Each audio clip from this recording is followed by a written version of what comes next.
सभी दर्शकों को नए साल की बहुत बहुत बधाइयाँ। Happy new year to all of you. देखिए, बड़ी सफलता पाने के लिए हर छोटी से छोटी शुरुआत करनी पड़ती है, क्योंकि कहा जाता है कि इंसान सफल तब होता है जब वो खुद को बदलता है, और उसको देखकर तो दुनिया खुद ही बदल जाती है। तो दुनिया को बदलने की कोशिश में अपने आप को भूल मत जाइए, बल्कि पहले खुद को बदलिए, फिर दुनिया को बदलने की हिम्मत रखिए। तो हिम्मत और जज्बा आपका यूं ही बना रहे, हौसले यूं ही बरकरार रहें, मेरी यही बेस्ट विशेज़ है। Myself doctor Mamta Sharma welcomes you in my YouTube channel government to governance. अभी तक हमने एलिमेंट्स ऑफ एडमिनिस्ट्रेशन जो है, पिछली जितनी भी वीडियोस बनाई हैं उसमें मैंने एलिमेंट्स के ऊपर ही सारी डिस्क्रिप्शंस भी दी थी और सारी वीडियोस बनाई हैं। और अब क्योंकि जैसे जैसे आपके कमेंट्स आते जा रहे हैं, आपकी क्वेरीज आती जा रही हैं, उसके हिसाब से ही मैं स्टेप बाय स्टेप इसको जो है नए नए कॉन्सेप्ट जो है इन वीडियोस में आपके सामने लाया करूँगी।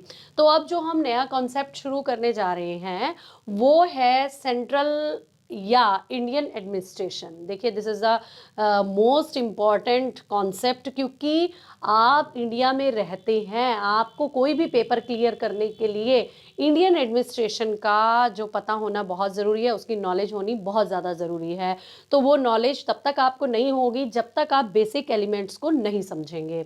तो आज मैं आपके सामने ये जो सेंट्रल या इंडियन एडमिनिस्ट्रेशन लेकर आई हूँ, सबसे पहले मैं इसकी इंट्रोडक्शन आपके सामने रखना चाहती हूँ। देखिए, इंडियन एडमिनिस्ट्रेशन या सेंट्रल एडमिनिस्ट्रेशन क्या है, सबसे पहले हम इस चीज़ को क्लियर करेंगे। ये सारी वीडियो आपको, जब तक आप पूरी एंड तक नहीं देखेंगे तब तक आपको पूरी तरह से ये कॉन्सेप्ट समझ में नहीं आएगा। देखिए, हमारा एडमिनिस्ट्रेशन 3 पार्ट्स में बना हुआ है, और ऐसे ही जो हमारा पॉलिटिकल स्ट्रक्चर है that is also divided in 3 parts.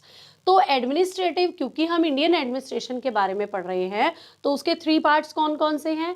Number 1 है सेंट्रल एडमिनिस्ट्रेशन, सेकंड नंबर पर आता है स्टेट एडमिनिस्ट्रेशन, और थर्ड नंबर पर आता है लोकल एडमिनिस्ट्रेशन। देखिए, जो सेंट्रल एडमिनिस्ट्रेशन है वो शुरुआत है, क्योंकि सेंट्रल एडमिनिस्ट्रेशन के अंदर ही दोनों एडमिनिस्ट्रेशन, मतलब कि स्टेट एडमिनिस्ट्रेशन और जो है लोकल एडमिनिस्ट्रेशन, वो समाये हुए हैं। तो अब इंडियन एडमिनिस्ट्रेशन क्या है, इसकी क्या खूबियां हैं, क्या इसकी फीचर्स हैं, ये मैं आपको क्लियर करना चाहूँगी। देखिए, हमारा जो इंडियन एडमिनिस्ट्रेशन है वो इसकी हिस्ट्री है वो बहुत लंबी चौड़ी है। देखिए, इंडियन एडमिनिस्ट्रेशन जो आज आप देख रहे हैं, हम लोग जो देख रहे हैं, वो ऐसा नहीं है कि आफ्टर इंडिपेंडेंस एकदम से बना दिया गया, नहीं। देखिए, जो पुराना हमारा जो भी शासन प्रणालियाँ थी, जैसा कि एडमिनिस्ट्रेशन था, अगर हम मौर्य एज से उठाएं, या हम गुप्त एज से उठाएं, या हम मुगल कालीन से उठाएं, या हम ब्रिटिशर से उठाएं, तो अलग अलग एडमिनिस्ट्रेशन के अलग अलग फीचर्स हैं, और उन सभी फीचर्स को कंपाइल करके उसमें से अच्छी चीज़ों को अडॉप्ट किया गया है इंडियन एडमिनिस्ट्रेशन में। देखिए, जब इंडियन एडमिनिस्ट्रेशन के ऊपर ज़्यादा जो इफेक्ट है, ज़्यादा जो प्रभाव है, वो किसका है? ब्रिटिश एडमिनिस्ट्रेशन का सबसे ज़्यादा प्रभाव है।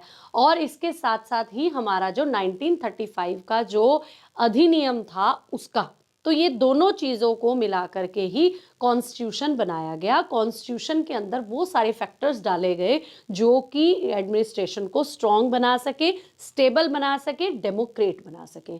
तो ये तीनों चीज़ों का एक तरह से मसाला डाला गया, और इन तीनों चीज़ों के बाद ही जो एडमिनिस्ट्रेशन निकल कर आया, वो एडमिनिस्ट्रेशन बना लोगों के वेलफेयर के लिए, लोगों के कल्याण के लिए।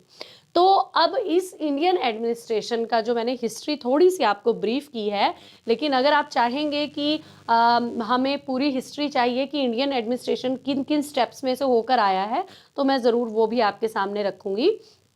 तो यहाँ पर जो पहली इसकी फीचर है, Indian administration based on development. जैसा कि अभी भी मैंने आपको बताया है कि बहुत सारे स्टेप्स जो है मौर्य काल से शुरू होते हैं। मौर्य काल, फिर गुप्त काल, फिर मुगल काल, फिर ब्रिटिश लीगेसी। तो बहुत सारी ऐसी चीज़ें हैं जिनका प्रभाव हमारे एडमिनिस्ट्रेशन के ऊपर पड़ा है। देखिए पहले क्या था कि जब हम मौर्यकालीन अगर हिस्ट्री को उठा करके देखते हैं तो उसमें हमें दिखेगा कि उस टाइम जो है शासन प्रणाली डेमोक्रेटिक नहीं होती थी, राजतंत्र होता था। चाहे मौर्यकालीन में देख लीजिए, चाहे गुप्तकालीन में देख लीजिए, चाहे मुगल कालीन में देख लीजिए, कि उसमें क्या होता था कि राजतंत्र था, यानी कि राजा का ही रूल होता था, रूल ऑफ लॉ नहीं होता था, रूल ऑफ किंग होता था। और उसमें लेकिन किंग जो है पूरी तरह से अपने आप ही सारा एडमिनिस्ट्रेशन चलाने के लिए जो है क्या करता था, वो एक अपनी काउंसिल ऑफ मिनिस्टर बनाता था जिसमें अलग अलग तरह के मंत्री होते थे। ठीक है, वो मंत्री जो है राजा को अलग अलग मामलों में सलाह देते थे और उन सलाह को मान करके जो बेस्ट ऑप्शन लगता था राजा उसको जो है पास कर देता था, उसका एक रूल बना दिया जाता था। और जो राजकीय अधिकारी होते थे, जिनको गवर्नमेंट ऑफिशियल्स आज के टाइम में बोला जाता है, वो ऑफिशियल, उस टाइम ब्यूरोक्रेट नहीं उनको बोला जाता था। ब्यूरोक्रेसी जो आई है that is a result of British administration. लेकिन उससे पहले क्या होता था कि जो राजकीय अधिकारी होते थे वो सारी की सारी पॉलिसीज जो कि राजा और काउंसिल ऑफ मिनिस्टर ने, king and council of minister ने जो प्रिपेयर की, जो बनाई, जो पास की, वो उसको सारे के सारे राज्य में बांट देते थे। उसके बाद आया मुगल कालीन। मुगल कालीन में क्या होता था, मंत्री परिषद वाला सिस्टम खत्म कर दिया मुगलों ने और उन्होंने सामंतवादी सिस्टम शुरू कर दिया। सामंतों को अलग अलग तरह से एडमिनिस्ट्रेशन सौंप दिया गया, लेकिन उस टाइम डिसेंट्रलाइजेशन नहीं था। मंत्रियों के काल में, यानी कि जो राजाओं का काल था, किंग एडमिनिस्ट्रेशन था, उसमें डिसेंट्रलाइजेशन था क्योंकि अलग अलग मंत्री बना रखे थे, अलग अलग लेवल पर जो है डिपार्टमेंट्स को या एडमिनिस्ट्रेशन को बांटा हुआ था। तो वो मंत्री अपने काम के लिए जो है बिल्कुल फ्री रहकर काम करते थे और उसकी रिपोर्टिंग राजा के दरबार में किया करते थे। लेकिन जब मुगलों का काल आया तो उस टाइम क्या था, सामंतवादी सिस्टम शुरू कर दिया गया और उसमें क्या किया गया कि डिफरेंट डिफरेंट सामंत बना दिए गए और उनके अंडर वो जो है मतलब सारा सिस्टम लागू करते थे। लेकिन कोई भी सिस्टम को बदलने की जो अथॉरिटी है वो सामंतों के पास नहीं होती थी। सामंतों को वो अथॉरिटी लेने के लिए जो है मुगल कालीन जो भी किंग होता था, किंग थे, उनसे परमिशंस लेनी पड़ती थी। तो मेनली क्या था कि लोगों के अधिकारों और राइट्स की बात नहीं की जाती थी, बल्कि शासन को किस तरह से स्ट्रॉन्ग किया जा सकता है, किस तरह से रिच बनाया जा सकता है, उसकी बात की जाती थी। तो ये सारी चीज़ें सामंतवाद के मतलब सिस्टम में रही। और उसके बाद आया ब्रिटिश काल। ब्रिटिश जो ब्रिटिश काल में भी क्या हुआ कि पहले उन्होंने सेंट्रलाइज्ड एडमिनिस्ट्रेशन को, पॉलिसीज को अपनाया, लेकिन यहाँ पर इतने ज़्यादा जन आंदोलन हो गए और 1857 की क्रांति के बाद हमारा जो प्रशासन था वो इंग्लैंड की महारानी के अंडर आ गया। और जैसे ही वो इंग्लैंड की महारानी के अंडर आया तो उस समय यहाँ पर थोड़े से चेंजेस किए गए, रूल ऑफ लॉ लाने की कोशिश की क्वीन ने, क्योंकि उनको पता चल गया था कि यहाँ पर जो नेशनलाइज्म, जो राष्ट्रवाद है, वो जो है अपने पैर पसारने शुरू कर दिए हैं। सारे जो राजा थे, जहाँ पर डिवीज़न एंड जो रूल का शासन उन्होंने किया हुआ था, फूट डालो राज करो, धीरे धीरे लोगों को समझ आनी शुरू हो गई थी और वो विद्रोह करने लग गए थे। और उसके बाद हमारे बहुत सारे जो आंदोलनकारी हैं, हमारे जो राष्ट्रवादी जो लीडर्स थे, वो तरह तरह के आंदोलन चलाने लग गए थे और धीरे धीरे इसलिए इस चीज़ से डर करके उन्होंने कानून का शासन यहाँ लाना शुरू किया। और उसके बाद यहाँ पर ब्यूरोक्रेसी आ गई। ब्यूरोक्रेसी में जो सिविल सर्विसेज थी उसको अडॉप्ट किया गया, लेकिन पहले वही सिस्टम था कि सिविल सर्विसेज में केवल जो है अंग्रेज ही वो परीक्षा दे सकते थे। और उससे पहले क्या था कि जितने भी ब्यूरोक्रेट होते थे वो इंग्लैंड से, यानी ब्रिटेन से ही यहाँ पर आते थे। लेकिन फिर उन्होंने सोचा कि इसमें तो बहुत ज़्यादा जो है एक्सपेंडिचर गवर्नमेंट को करना पड़ता है, तो उन्होंने यहीं से जो है जो यहाँ पर एम्प्लॉय बस गए थे उन्हीं में से ही जो है ब्यूरोक्रेट तैयार करने शुरू कर दिए। लेकिन फिर दोबारा से आंदोलन हुआ और फिर जो है हमारे भारतीयों को भी जो है सिविल सर्विसेज के लिए परीक्षा देने के लिए, पेपर देने के लिए उन्होंने अपनी कंसेंट दे दी। और उसके बाद धीरे धीरे क्या हो गया कि लोगों को अपने राइट्स के बारे में समझाया गया।